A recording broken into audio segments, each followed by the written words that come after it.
the Milwaukee Bucks are probably going to lose Giannis. The fact that they're trying to use Doc Rivers, of all people, to try and convince Giannis Antetokounmpo to stay with the Milwaukee Bucks is absolutely ludicrous. First of all, Giannis wants to remain in the East. Obviously, he doesn't want to go West. He wants to be able to live in a state with no state tax. Those are some of the implications that he wants. However, the Milwaukee Bucks, they said it. If you leave us, we're going to absolutely gut the other team. So now you're kind of put in a similar Dame situation where the Milwaukee Bucks, even though they're going to somewhat work with Giannis, the Bucks are going to do what's best for them. They're going to go for every first-round pick. They're going to go for every asset, every young player. They might as well take the coach too, because they know they'll never be able to get someone to completely replace Giannis. They never even knew Giannis was going to be a champion and all-star and the great competitor he is today. So they're going to go for everything. This is not going to be an in-the-middle-of-the-night Luka trade where you're only going to do an AD swap. Nope. They said it. We're going to gut the other team. And why would any team give up all their assets and start all over with Giannis? And Giannis wouldn't want that either. He wants to win championships. He wants to go to a competitive team. He wants to go to a great organization. Let's get into the video with Windhorse. Let's not put the cart before the horse. We're talking about how nice it would look to put Giannis on the San Antonio Spurs. Is it a realistic possibility? It's realistic because the Spurs definitely have the assets to both trade for Giannis and have a contending team on the other side of it. But I got to tell you, you have to compute what Giannis may want, and it's not a commentary on Victor or the Spurs. I'm listening to Chris Finch last night from the Timberwolves saying that next year he thinks 13 teams in the Western Conference could be trying to win, and that you could have a great season and go 42-40. And I didn't disagree with them, and I think Giannis will see that too. The move for Giannis, if he has a control, is to go to the East. Wow. Greeny, Wendy, I thought about that in my answer. I really thought about that in my answer, but I don't know where he would go in the East that is close. Well, Boston. Is that real? Wendy, is that real? Like, I had KD in Boston in my head too. Like, but I don't think that's real. If you're thinking about, depending upon the time gap with Jason Tatum, if you're a lot of contracts to move off of, if you're trying to blow it up and reset. There are people in this city in New York that would like Giannis also. That's one. What are look, you opened the door. What are the teams we should have an eye on in the Eastern Conference if that is part of his thinking? Well, again, I think you have to look at the teams that could make a trade for Giannis that the Bucks would accept, and on the other side of the trade would have a contending team. So see, I don't Boston know would be on that list. Like that. I agree. Boston would be on the list. Yeah. Boston may be the only one, but then, Boston but then would be on the on the other list. side of it. Yeah. Go ahead, Wendy. Now, Bleacher Report has 3 dream targets for the Miami Heat this offseason: Kevin Durant, Trae Young, and Trey Murphy III.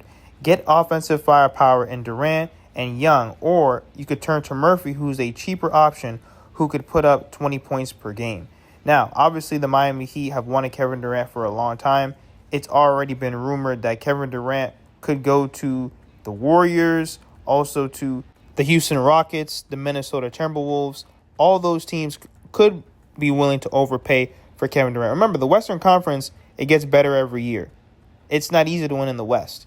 Kevin Durant is a great winning piece, and this is all going to come down to what does KD want, and then also to what do the Phoenix Suns want in return. So obviously, the Miami Heat have wanted Kevin Durant for the longest time. Who knows if it's going to happen? I don't know how Kevin Durant really feels about the Miami Heat, Eric Spoelstra, and Bam Adebayo. Now, when it comes to Trae Young, you guys have to understand, everyone keeps saying, get Trae Young, get Trae Young. The Miami Heat don't like Trae Young. Also, too, how is the backcourt of Tyler Hero and Trae Young going to work? It's not. You're going to have 2 guys that can't play defense, and we're going to get lit up. We are going to get torched. So I understand, as much as Trae Young is a great playmaker, he's going to literally give Bam and Khalil Ware 20 and 20 every single game. Bro, he's going to be great for playmaking and for scoring and everything like that. But the Miami Heat don't like Trae Young. They know that he's a big liability on defense. They don't see him as a championship level player. It's already been reported. It would be nice on paper, but once again, you can't have a backcourt with Tyler Hero and Trae Young. Now, with Trey Murphy, is he going to really put you over the top? No, but he's a winning piece. Zach Lowe ranks the Miami Heat with the 8th best future of the 15 Eastern Conference teams. I've doubted them before. Their ability to dig out of mediocrity, I'm not going to do that again. They have some interesting young players along with Bam and Hero. But that's my thing. This Miami Heat team, the foundational structure of this Miami Heat team has been the same. We've been small. We can't score. We can't crack 90 points.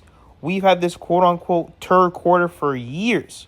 And I just think that all of these things are very unacceptable, especially with the undrafted foolishness. I'm not saying that you can't have undrafted guys, but you cannot predicate your whole season, your whole quote-unquote Heat culture all off of undrafted guys, grit and grind. I understand that you need Heat culture, and what Heat culture is about staying in shape and holding people accountable and playing defense. But that should not supplicate your whole offense, your scheme. Eric Spoelstra has to get it together. Pat Riley needs to get it together. If they say they're going to move forward with Bam and Tyler, you're going to need high-level role players. You're going to need high-level role players that's going to complement Bam and Tyler. There's no excuses. They have to win. That's what we want. We want to see a championship down Biscayne Boulevard. But if they're not going to change some of the mistakes that they've made with bad asset management, they've been throwing away first-round picks, making a lot of mistakes. Bad asset management is a huge thing for me because, as you can see, every decision that you make now, it's all going to end up biting you in the future, whether it's good or bad. The Miami Heat are expected to extend an $8.7 million qualifying offer to Davion Mitchell before June 29th, the deadline, to make him a restricted free agent, allowing Miami to match outside offers in free agency to retain Mitchell. If the Heat don't extend that qualifying offer, Mitchell would become an unrestricted free agent this offseason, and Miami would lose the power to always have an opportunity to match outside offers. Now, when it comes to Davion Mitchell, guys, he is a role player you have to have. He's a high-level role player. I know he struggled with the offensive end at all his other stops, but with the Miami Heat, he's been phenomenal. You can literally look on the Miami Heat's Instagram. He's putting in work every single day. He brings 110% energy. He is the definition of Heat culture. He's going to go out there, hard work, dedication, and defense. These are the guys that we have to bring back. Obviously, you're not going to give Davion Mitchell $20 million per and all this craziness, but if you can get him at a decent price, and if you might have to just give him a little bit more, you do it. Because these are the guys you need to go to war with every single night. Make sure that you guys hit that subscribe button, and thank you for all the support.